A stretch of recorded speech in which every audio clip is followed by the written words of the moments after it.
हिरे माझा मितवा मालिकेच्या आजच्या भागामध्ये आपण पाहणार आहोत की आता मस्तपैकी ईश्वरी अर्णवला एक व्हेजिटेबल डोसा करत असते। त्याच वेळेला अंजली तिच्याशी बोलायला म्हणून आलेली असते। अंजली तिला विचारत असते की तुम्ही दोघंही जण मग फर्स्ट डेटवर कुठे गेला होतात सांगा ना। आता ईश्वरी पार गोंधळून जाते, काय उत्तर द्यावं असा तिच्या मनात विचार येत असतो। कारण ते दोघंही जण डेटवर न जाता आईवडिलांकडे गेलेले होते माहेरी। पण आता या प्रश्नांची उत्तरं तर आपल्याला द्यावीच लागतील। आपण खूप मोठ्या धर्मसंकटात अडकलो आहोत हे सुद्धा ईश्वरीला कळलेलं असतं। त्यामुळे ईश्वरी खूप जास्त गोंधळून जात आता म्हणत असते की आम्ही भेलपुरी खायला गेलो होतो। भेलपुरी खायला म्हणजे अर्णव तुला खरंच भेलपुरी खायला घेऊन गेला होता का? त्यावर ईश्वरी म्हणते की हो, खरं तर मला चाट खूप आवडतो ना, म्हणूनच आम्ही भेलपुरी खात होतो। त्याच वेळेला आता खरं तर अर्णव असं कधी रस्त्यावरचं खात नाही, मग आज कसं काही खाल्लं त्याने मला खरंच कळलं नाही असं देखील आता अंजली बोलत असते। त्यावर ईश्वरी सांगते की खरं तर ना याआधीसुद्धा त्यांनी माझ्यासोबत असं चाट खाल्लं होतं लग्नाच्या आधी। असं म्हटल्यावर अंजली विचार करू लागते। दुसरीकडे अर्णव यालासुद्धा मामा आता बरेच प्रश्न विचारत असतो आणि तुम्ही फर्स्ट डेटला कुठे गेला होता सांग ना असं म्हणून मुद्दामून छेडत असतो। त्यावर अर्णवही त्याला सांगू लागतो की आम्ही फर्स्ट डेटला एका हॉटेलमध्ये गेलो होतो। त्या हॉटेलमध्येच आम्ही इटालियन फूड ऑर्डर केलं होतं आणि हे ऐकल्यानंतर मामाला अजूनच उत्सुकता असते की अजून नेमकं काय काय झालं हे जाणून घेण्याची। म्हणूनच आता मामा विचारत असतो की सांग ना अजून काय झालं, बोल ना। आणि त्याच वेळेला आता अर्णव सांगत असतो की तिथे म्युझिक होतं आणि मग आम्ही त्या म्युझिकवर थोडासा डान्सही केला। असं ऐकल्यानंतर इकडे मात्र मामा हा एकदमच खुश होतो आणि मामा म्हणतो काय खरंच खरंच हे सगळं झालं आहे का? तर अर्णव म्हणतो की हो, खरं तर आधी या ईश्वरी सगळ्याला नकार देत होती, पण हळूहळू तिने सगळं काही व्यवस्थित मॅनेज केलं। इकडे अंजली ही आता ईश्वरीला चिडवत असते आणि ईश्वरीला म्हणत असते की खरंच ना आमच्या चिंटूला ना तू पूर्ण बदलून टाकले।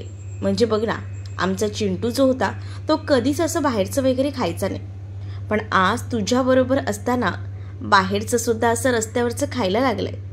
मग खरंच ग, ह्यामध्ये तुझंच काहीतरी कमाल आहे बघ असं देखील अंजली आता ईश्वरीला बोलत असते। आता ईश्वरीकडनं अंजलीला खबर मिळालेली असते, दुसरीकडे मामाला अर्णवकडनं खबर मिळालेली असते। त्यामुळे दोघंही जण आता एकमेकांना त्या गोष्टी सांगायला येतात। इथे ह्यांचीच फजिती होते, कारण दोघांनाही वेगवेगळी उत्तरं ऐकायला जी मिळालेली असतात। इकडे मात्र मामा सांगतो अगं ते इटालियन फूड खायला एका रेस्टॉरंटमध्ये गेले होते। तर दुसरीकडे मात्र अंजली सांगते की नाही, ते दोघंही जण भेलपुरी खायला गेले होते। काय खरं आणि काय खोटं हे मात्र आता त्या दोघांनाही कळत नसतं।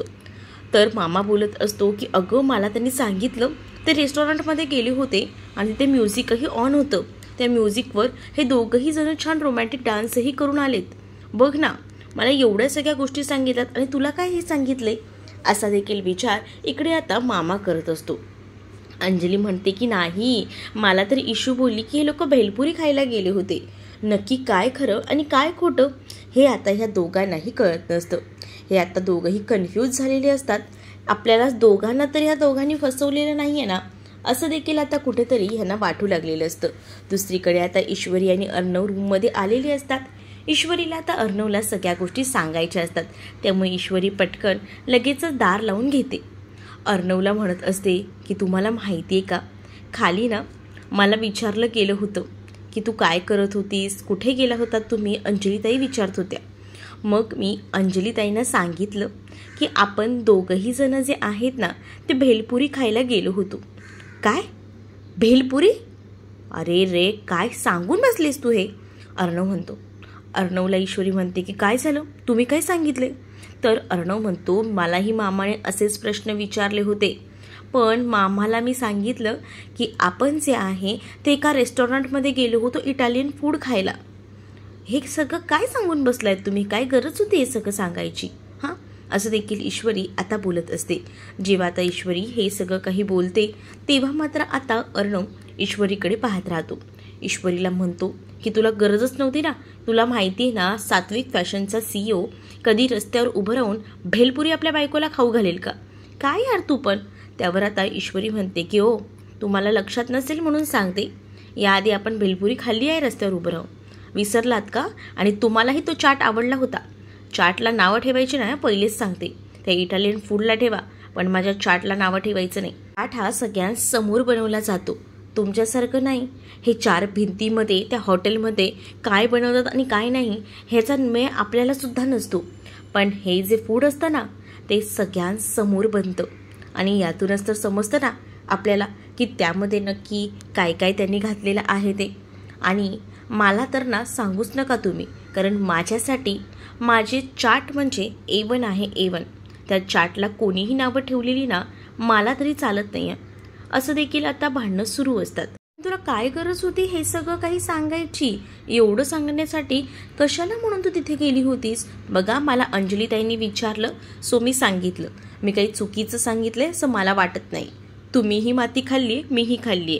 आता त्यानंतर आता या दोघांची अशी भांडणं होतात की ईश्वरी रूममधूनच निघून जाते. अर्णव म्हणतो की काय साधा चाटवरनं आमची भांडणं? काय बोलायचं या पुरीला, खरंच ना. आता ईश्वरी किचनमध्ये येऊन मस्तपैकी जिलेबी बनवत असते. आता या ईश्वरीला राग आल्यानंतर जिलेबी बनवायचं कसं काय सुचत असतं देव जाणे. ईश्वरी आता बोलत असते की काय ना या माणसाला काही उत्तरं द्यायची लोकांना. आपण म्हणे इटालियन फूड खायला रेस्टॉरंटमध्ये गेलो होतो, काय गरज होती एवढं सगळं बोलायची?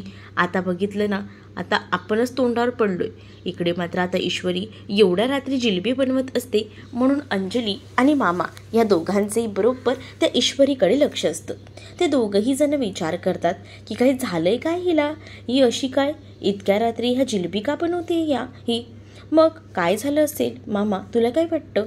काय माहिती या रातराणीला काय झालं आहे ते. तेवढ्यातच आता अर्णवही आलेला असतो. अर्णव म्हणतो काय ही आता जिलेबी बनवते? ही काही वेळ आहे का जिलेबी बनवायची? खरंच ना, खरंच कळत नाही आहे. बघ बाबा तुझ्या रातराणीला, आम्ही जातो रात्रीचे झोपायला, तुझी राणी काय करते हे तूच बघ आता. असं बोलूनच आता तिकडनं मात्र दोघंही जण म्हणजेच अंजली आणि मामा निघून जातात.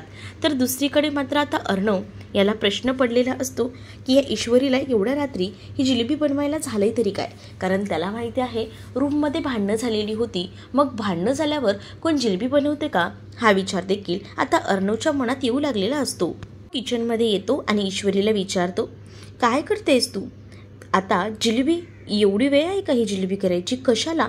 तुम्हाला दिसत नाही का मी काय करते? वडे तळते, दिसले का? तर आता ईश्वरीला अर्णव म्हणतो की अगं असं काय बोलतेस तू, मला दिसतंय तू जिलेबी करत आहेस, पण इतक्या रात्री जिलेबी करायची काय गरज होती? असं देखील आता म्हटलं जात असतं. काय गरज आहे म्हटलं म्हणजे मला कळलं नाही. ईश्वरी म्हणत असते की तुम्हाला नाही कळणार, मी इंदौरवरून आहे ना. तर अर्णव म्हणतो अगं तू इंदौरवरून असली म्हणून काय झालं, मीही इंदौरवरूनच आहे की. आणि तसंही तुलाही चांगलंच माहिती आहे की एवढ्या रात्री जिलेबी करून तू करणार काय आहेस, कोणाला खाऊ घालणार आहेस? माझी मर्जी, मला जे बनवायचं ना ते मी कधीही कसंही बनवेन, तुम्ही मला सांगू नका. आता यामध्येही तुम्ही मला सांगणार का की मी काय करायचं आणि काय नाही ते? असं देखील मुद्दामूनच आता ईश्वरी अर्णवला बोलत असते. आणि जेव्हा आता या दोघांची भांडणं आता अशी हटकेमध्ये सुरू असतात ना, तेव्हा मात्र आता अर्णव म्हणत असतो की कर बाबा, तुला काय करायचं आहे ते कर, पण मला कळतंय ना तू हे सगळं ना मुद्दामून करते का? तर मी जे काही मामाला सांगितले ती गोष्ट तुला पटली नाही आहे, म्हणूनच तू माझा आता डाएट मोडण्यासाठी हे सगळं काही करतेस, हेही मला माहिती आहे. असं देखील आता अर्णव तिला ओरडून ओरडून बोलत असतो. आणि त्याच वेळेला आता ईश्वरी म्हणत असते की तुमचा काहीतरी गैरसमज होतोय, माझा असा काही हेतूच नव्हता की तुमचा डाएट स्पॉईल होईल असा, तुम्ही काळजी करू नका असं देखील आता म्हटलं जात असतं. का काळजी करू नका? तू माझ्यासाठीच मुद्दामून हे केलंय कळतंय, आणि तसंही तुला माझा डाएट स्पॉइलच करायचा आहे ना, थांब. आणि असं बोलून त्यातील एक जिलेबी घेतो आणि ती जिलेबी घेऊन तो तिकडनं जातो आणि ती जिलेबी खाऊ लागतो. तर इकडे मात्र आता ईश्वरीने डोक्याला हात लावून घेतलेला असतो. या माणसाचं ना खरंच खूप कठीण आहे. कसं या माणसाला मॅनेज करायचं ना एका पॉईंटला कधी कधी खरंच कळत नाही. आणि त्याच वेळेला मात्र आता ईश्वरीने डोक्याला हात लावून घेतलेला असतो. ईश्वरी जेव्हा डोक्याला हात लावून किचनमध्येच उभी असते तेव्हा अर्णव पुन्हा एकदा तिथे येतो आणि अर्णव जो आहे तो ईश्वरीला तिथे येऊन जिलेबी भरवायला सुरुवात करतो. ईश्वरी म्हणत असते की काय करताय तुम्ही, कशाला आलायत पुन्हा. त्यावर अर्णव म्हणतो की या माझ्या गोड जिलेबी भरवायला आलो आहे. आणि असं बोलूनच आता ती जिलेबी तिला भरवायला सुरुवात करतो. आणि जेव्हा तो जिलेबी तिला भरवत असतो ना तेव्हा मात्र आता ईश्वरी ही खूपच जास्त खुश झालेली असते. कारण अर्णव तिला आपलेपणांमध्ये सगळं काही करत असतो आणि त्यामुळेच ना इथे मात्र आता ईश्वरी खूप जास्त खुश होते. अर्णव जी जिलेबी स्वतःसाठी घेऊन गेलेला आहे ती जिलेबी त्याने आपल्यासाठी पुन्हा आपल्याला भरवायला आणली आहे हा आनंदच ईश्वरीसाठी खूप असतो. ईश्वरी अर्णवकडे एकटक पाहत असते आणि म्हणत असते की खरंच का, हे सगळं काही तुम्ही माझ्यासाठी आणलं आहे का. तर अर्णव म्हणतो की हो, तोंड उघडना. आणि असं बोलूनच आता तो तिला हळूच जिलेबी भरवतो. आणि खरं तर ना हे सगळे होणारे ईश्वरीला भास असतात. ईश्वरीला आता कळत नसतं की हे सगळं काय चाललंय. आणि त्यामुळेच ना ईश्वरी म्हणते की आता तर मी अर्णव सरांवर रागवली होती आणि आता मला त्यांचे भासही व्हायला लागलेत. काही चाललंय काय तुझं इशू, असा विचारच आता ती एकटीच उभी राहून किचनमध्ये करत असते. तिला असं वाटत असतं की अर्णव खरंच तिला ती जिलेबी भरवायला आलेला आहे. पण तिथे अर्णव हा नसतोच. ती आजूबाजूला पाहते. तर दुसऱ्या दिवशी सकाळी आता सगळीजण डायनिंग टेबलवर नाश्ता करण्यासाठी बसलेली असतात. सगळीजण नाश्ता करायला बसलेली असताना ईश्वरी आणि अर्णव त्यांच्या रूममधून बाहेर पडतात. ती खाली पाहतात. वरूनच तर कळतं की सगळीजण एकत्र नाश्ता करायला बसलेली आहेत. आणि त्यामुळेच ना आता इकडे मात्र अर्णव ईश्वरीच्या कानात कुजबुजतो आणि म्हणत असतो की सगळीजण इथे एकत्र आहेत, हा राकेशही आहे. कितीही आपली भांडणं झाली तरी आपल्याला आपली भांडणं यांच्यासमोर आणायची नाही आहेत, हे लक्षात आहे ना. आपण एक टीम आहोत आणि एक टीम आपण हे काम करायला हवं. लक्षात येतंय का तुझ्या. आता अर्णवला ईश्वरी म्हणत असते कळतंय, सगळं कळतंय मला, नको शिकवू मला जास्तीचं. असं देखील आता ईश्वरी अर्णवला बोलू लागते. समोर राकेश डायनिंग टेबलवर बसलेलाच असतो. आता या राकेशची जळवायची हे तर अर्णव ईश्वरीने ठरवलेलंच असतं. त्यामुळे आता ते त्यांचं रूममध्ये झालेलं भांडण बाजूला ठेवतात आणि त्याच वेळेला आता दोघंही जण अशीच येत असतात. तर ईश्वरीचा हात अर्णव मागून हळूच धरतो आणि दोघंही जण हातात हात घालून डायनिंग टेबलकडे येताना इकडे मात्र राकेशला दिसतात. राकेश आता पाहतच राहतो. राकेश विचार करतो की हे काय, म्हणजे हे दोघंही जण इतके एकमेकांमध्ये गुंतलेले आहेत की ह्यांना आता कसलंही भानही नाही आहे. वा. त्यानंतर आता डायनिंग टेबलवर जेव्हा इथे अर्णव आणि ईश्वरी हातात हात घालून आलेले असतात ना तेव्हा मात्र आता ईश्वरी अर्णवकडे एकटक पाहत असते. डायनिंग टेबलवर दोघंही जण असे एकत्र आल्यामुळे इकडे मात्र या राकेशची फार वाट लागलेली असते. पुरता जळून खाक झालेला असतो. पण आता जेव्हा अर्णव आणि ईश्वरी हातात हात घालून येतात ना तेव्हा मामा आणि त्याचसोबत अंजलीसुद्धा आता पाहत राहतात. त्यांनाही कळत नसतं दोघंही जण रात्रीत इतके भांडलेत आणि आता सकाळी हातात हात घालून आलेले आहेत. तर इकडे जो राकेश असतो त्याला तर आता काय करू आणि काय नाही असं झालेलं असतं. कारण समोर तो जे काही चित्र पाहतो ना ते एकदमच भयंकर असं असतं. अर्णवचा हात ईश्वरीच्या हातात आणि त्याला असं वाटत असतं की आपण जे काही पराक्रम केले त्यामुळे हे दोघंही जण एकमेकांपासून लांब गेले असतील. पण इथे तर उलटच झालेलं असतं. आता अर्णवने ईश्वरीचा हात सोडून अर्णव आता डायनिंग टेबलवर असलेल्या त्या खुर्चीवर बसायला चाललेला असतो. पण तेवढ्यातच तिकडनं लावण्या येते. लावण्या अर्णवचा हात धरते आणि अर्णवला लगेच तिथे असणाऱ्या त्या सोफ्यावर बसवते. अर्णव म्हणत असतो की हे सगळं काय आहे. त्याच वेळेला आता ईश्वरी समोर बघते तर ईश्वरीला खूप जास्त राग येतो. कारण अर्णव आणि ईश्वरीने ठरवलेलं असतं की एकत्र सगळं काही आपण करायचं. मग आता अर्णव आपली साथ सोडून त्या लावण्यासोबत का गेला ह्याचा राग खरं तर ईश्वरीला खूप जास्त येत असतो. इकडे लावण्या म्हणत असते की आता कामाच्या बाबतीत मी कोणतीही हयगय ऐकून घेणार नाही आहे. आपल्याला आपल्या पद्धतीने काम करावं लागेल. ईश्वरी मात्र खूपच जास्त रागामध्ये एकदमच पाहत असते. अंजलीला कळतं. अंजली आता ईश्वरीला म्हणत असते की ईश्वरी हे सगळं काही नवीन नाही आहे गं, तुला माहिती माहिती नसेल, पण मी तुला सांगते की हे असं असतंच आमच्याकडे. कारण ना अर्णवला एकदा का काम आलं ना की अर्णव त्या कामामध्ये इतका रमून जातो ना की त्याला ना त्याच्या नाश्त्याचंही भान नसतं. असं देखील आता अंजली सांगून समजावू लागते. पण आता अंजलीला कळत असतं की ईश्वरी खूप जास्त दुखावली आहे. दुसरीकडे राकेशला तर आनंद होत असतो, कारण आता जे अर्णव ईश्वरी हातात हात घालून डायनिंग टेबलवर येऊन नाश्ता करण्यासाठी बसत होते, त्याच अर्णवला आता लांब केलेलं असतं या लावण्याने. तेवढ्यातच तिकडे आता काही 2 माणसं आलेली असतात. तर त्या दोघांनाही अचानक आलेलं बघूनच राकेश बघतच राहतो. तर दुसरीकडे अर्णवलाही प्रश्न पडतो. तर इकडे मात्र आता खरं तर या दोघांनाही आकाशनेच इन्व्हाइट केलेलं असतं. आकाश आता अर्णवला सांगू लागतो की खरं तर ना हे पॉडकास्ट घेणारे आहेत एक पंकजराव. पंकज जे आहे त्याचं नाव आहे आणि त्याचसोबत ह्यांनी तुमच्या दोघांचाही पॉडकास्ट घ्यायचा ठरवला आहे. म्हणजेच तुमची इंदोर आणि त्याचसोबत मुंबईची लव्ह स्टोरी प्रत्येकालाच ऐकायची आवड आहे आणि तुमचं हल्ली सखीकडेच नाव फेमस झालेलं आहे. त्यामुळे आम्हाला ना थोडं तुमचं पॉडकास्ट घ्यायचं होतं, काही प्रश्नांची उत्तरं विचारायची होते, इंटरव्ह्यू होता. तर त्याचसाठी मी आलो होतो. तर आज अचानक माझी अपॉइंटमेंट तुम्ही घेतली नाही असं देखील म्हटलं जातं. त्यावर मात्र आता इकडे आकाश म्हणत असतो की सॉरी दादा, पण मी तुला न सांगता अपॉइंटमेंट घेतली आहे. इकडे मात्र लावण्याला खूप हसू येत असतं, कारण लावण्यानेच ही माणसं पाठवलेली असतात आणि त्यामुळेच आता आकाशलाही माहीत नसतं. आकाशने आता या सगळ्यासाठी तर होकार दिलेला असतो आणि जेव्हा आता आकाशने या सगळ्यासाठी होकार तर दिलेला असतो, पण दुसरीकडे मात्र आता वल्लरीला सुद्धा हसायला येत असतं, कारण वल्लरी लावण्याचं प्लॅनिंग असतं. पण आता ईश्वरीला या सगळ्याची भीती वाटत असते, कारण ईश्वरीसाठी हे सगळं काही नवीन होतं. ईश्वरी विचार करते म्हणजे आता मला इंटरव्ह्यू द्यायचा आहे, नाही मला ह्या सगळ्या गोष्टी जमणार नाहीत असाच ती विचार करत असते. तर दुसरीकडे ती विचार करत असते की कोणीतरी हा इंटरव्ह्यू कॅन्सल करायला हवा आणि अगदीच तिच्या मनासारखं होत असतं. म्हणजेच हा इंटरव्ह्यू ना लावण्याच मुळात कॅन्सल करण्याचा प्रयत्न करत असते. अर्णवला आपण कॅन्सल करतोय म्हटल्यावर अर्णव त्या गोष्टी करणार हे सुद्धा आता लावण्याला माहिती झालेलं होतं. म्हणून लावण्यासुद्धा म्हणत असते की अर्णव हे सगळ्या गोष्टी आता तू करू नको, आपल्याला कामाकडे फोकस द्यायला हवं. कामही आपल्यासाठी खूप जास्त महत्त्वाचं आहे, त्यामुळे आपण आधी काम करूया, मग तुझं हे सगळं काही ते कर.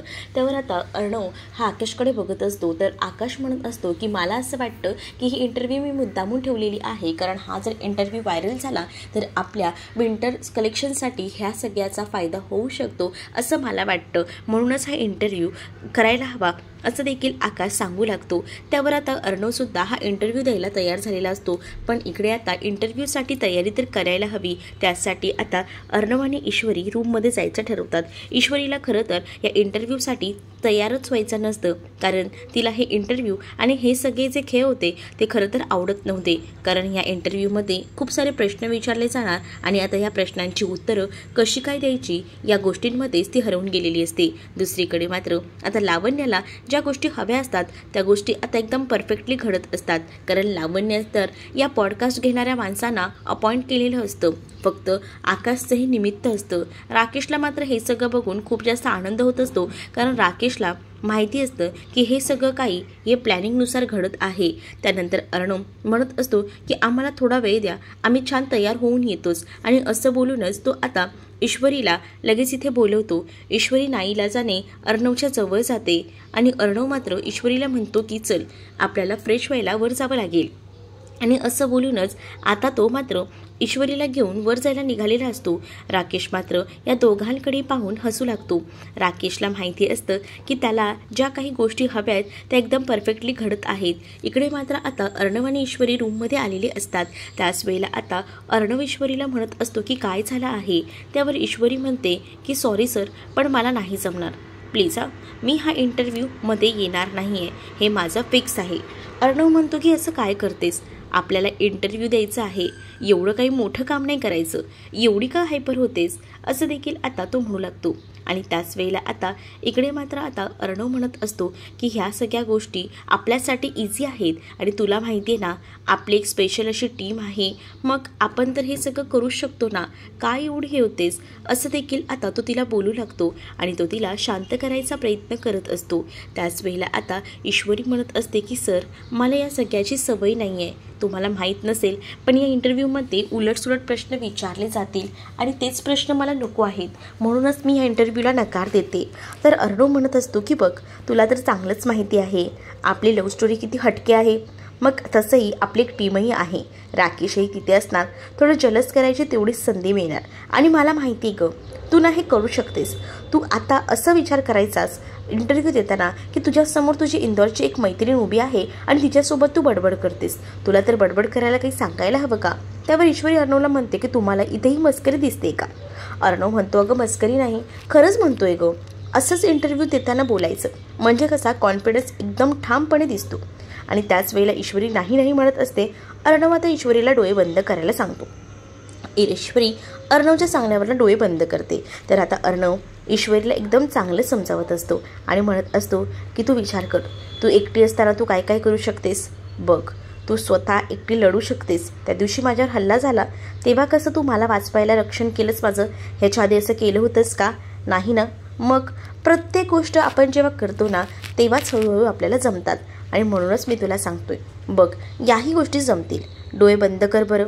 आणि त्याच वेळेला आता ईश्वरी जेव्हा डोळे बंद करते तेव्हा अर्णवसोबत घालवलेले दिवस तिला आठवतात. त्याचसोबत अर्णव आणि ईश्वरी दोघंही जण जे फायटिंग सीन करत होते तो सुद्धा तिच्या लक्षात आलेला असतो. आणि त्या आठवणींमध्ये आता ती पूर्ती हरवून गेलेली असते. आणि तिला आता कळत असतं की आपण जे काही करतोय ते एकदम परफेक्ट आहे. म्हणजेच काय तर आता अर्णव सर जे काही बोलत आहेत त्याला आपण होकार द्यायला हवा, असं देखील आता ती विचार करतच बोलू लागते. तर इकडे मात्र आता अर्णवने आणि त्याचसोबत ईश्वरीने ज्या काही गोष्टी ठरवलेल्या असतात त्या एकदम परफेक्टली घडतही असतात. त्यामुळे आता ईश्वरी ही खूप जास्त खुश असते आणि ईश्वरी आता इंटरव्ह्यूसाठी तयार झालेली असते. त्यामुळे अर्णवही खुश असतो. आता दोघांचा इंटरव्ह्यू होत असतो. पॉडकास्टमध्ये प्रश्न विचारले जातात की तुमचं तर लग्न वेगळीकडे ठरलं होतं तरीसुद्धा तुम्ही या लग्नाला तयार कसे काही झालात? वर आता तुम्ही यांचा पैसा पाहिली, श्रीमंती पाहिली म्हणून हे लग्न केले ना, असं ईश्वरीला ट्रोल केलं जातं. त्यावर मात्र अर्णव आता चांगलंच उत्तर देत म्हणत असतो की नाही, माझ्या ईश्वरीच्या मनाची श्रीमंती माझ्याजवळ असणाऱ्या पैशांपेक्षा खूप मोठी आहे. आता ईश्वरीला माझी ईश्वरी असं अर्णव म्हणालेला असतो. म्हणून आता ईश्वरीला अर्णवचे भास होऊ लागतात. तर तुम्हाला हा भाग कसा वाटला हे नक्कीच मला कमेंटमध्ये सांगा. असेच अपडेट पाहण्यासाठी चॅनलला सबस्क्राईब करा.